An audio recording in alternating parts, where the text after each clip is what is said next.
Auch heute wieder live von den Faber aus München. Herzlich willkommen auf meinem Kanal, Zobeltier Finanzkanal. Heute geht es um den Trust Medical Property Trust. 20% Shortseller-Anteil und eine Dividende von 15%. Wie geht man um mit 20% Shortsellern?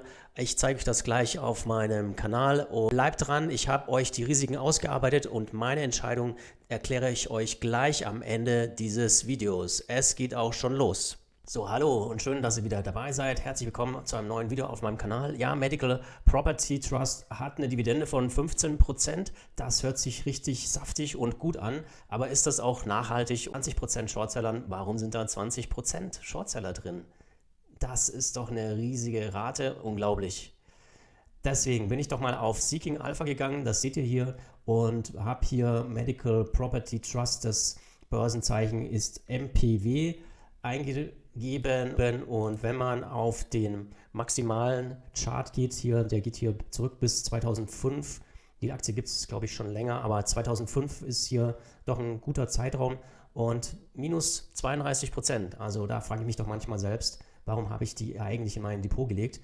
Im letzten Jahr gab es einen Rückgang von 64%, im aktuellen Jahr minus 33% und die Zahlen, ja, die sehen nicht so gut aus bei Medical Property Trust.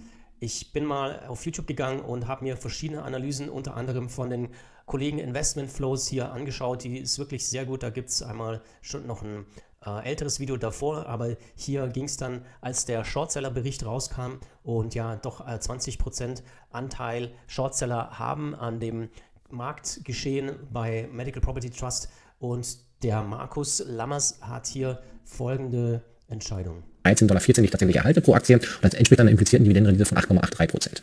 Ja, und von dem Hintergrund, und ja, die Dividendeneinnahmen sind nun mal meine Haupteinnahmequelle, von diesem YouTube-Kanal kann ich nicht wirklich leben, das ist eher Kleingeld. Dann ist es tatsächlich so, dass ich zu dem Entschluss gekommen bin, dass ich meine Medical Properties Trust Aktien verkaufe, weil mir das Risiko einfach zu groß ist, 3/4. Okay. Also er hat seine Position bei Medical verkauft und hat ein paar Risiken auch vorgestellt. Was hat bei mir letztendlich den Ausschlag gegeben?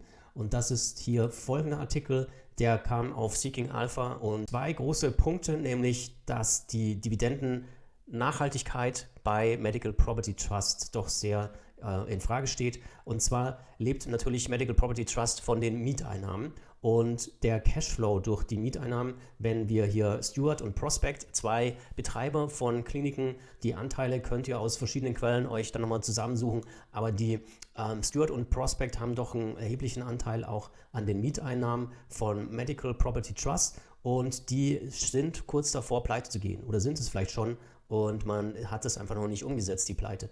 Das kann natürlich auch der Fall sein. Und der zweite große Punkt ist, dass es also in dem Jahr 2023 und 2024 die Dividende nicht mehr über Gewinneinnahmen finanziert wird, sondern aus verschiedenen Quellen finanziert werden muss. Und das macht doch die Dividende sehr wackelig und risikoreich. Das heißt, in der Schlussfolgerung kann zwar Dividende noch ausgezahlt werden aus anderen verschiedenen Quellen, die Medical Property Trust hat, und trotzdem ist die Dividende wahrscheinlich hoch in Gefahr und wird schon gar nicht mehr bei 15% bleiben. Also Möglichkeit, sie wird gekürzt oder auch komplett gestrichen. Und was passiert dann, wenn die Dividende entfällt? Richtig, der Kurs geht nochmal zurück und der wird 20 bis 30, vielleicht sogar mehr Prozent zurückgehen. Gleich nochmal alle Risiken aufgezählt. Also Daniel hat hier auf seinem Kanal Investflow nochmal auch eine Analyse gemacht, auch sehr interessant. Schaut euch das Video gerne an. Ich verlinke euch beide Videos von den Kollegen hier in die Videobeschreibung, und dann könnt ihr die nochmal gerne nachschauen und vielleicht euch nochmal eure eigene Meinung dazu bilden. Und ja, er beschreibt auch hier schon, dass es natürlich ein Risiko geben könnte, dass die Dividende gekürzt wird, und ist auch, erwähnt auch nochmal in seinem Video hier die Shortseller-Situation und dass der Anteil von fast über 20% doch schon ein interessantes Konstellation hat.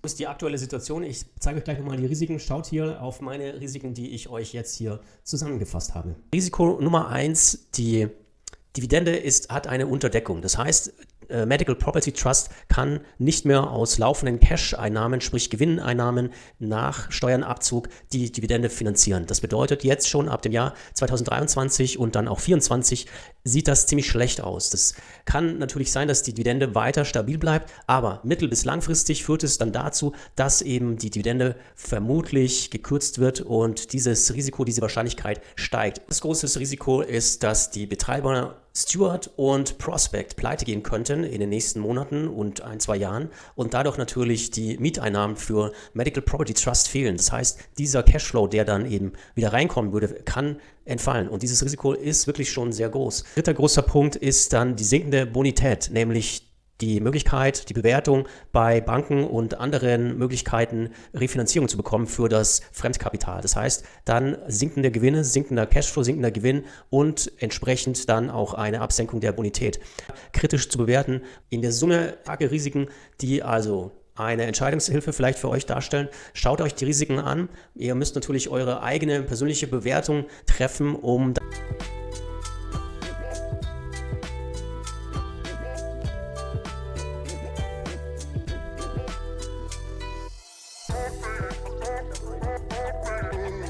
Für mich ist das Fazit, einfach Medical Property Trust aus meinem Portfolio zu nehmen. Ich habe ein paar Anteile von Medical Property Trust und Dividende ist natürlich verlockend, aber was bringt es, wenn eine Dividende jetzt zeitnah irgendwann gekürzt wird oder vielleicht sogar komplett entfällt für das Jahr 2023, dann versuche ich lieber zu einem guten Zeitpunkt auszusteigen und stabilere Investments umzuschichten. Genau das werde ich jetzt machen und das ist mein Plan für meine Medical Property Trust Anteile. Wenn das Video gefallen hat, dann lasst mir einen Daumen hoch da und ich bin jetzt raus. Bis zum nächsten Video. Danke euch. Ciao, ciao.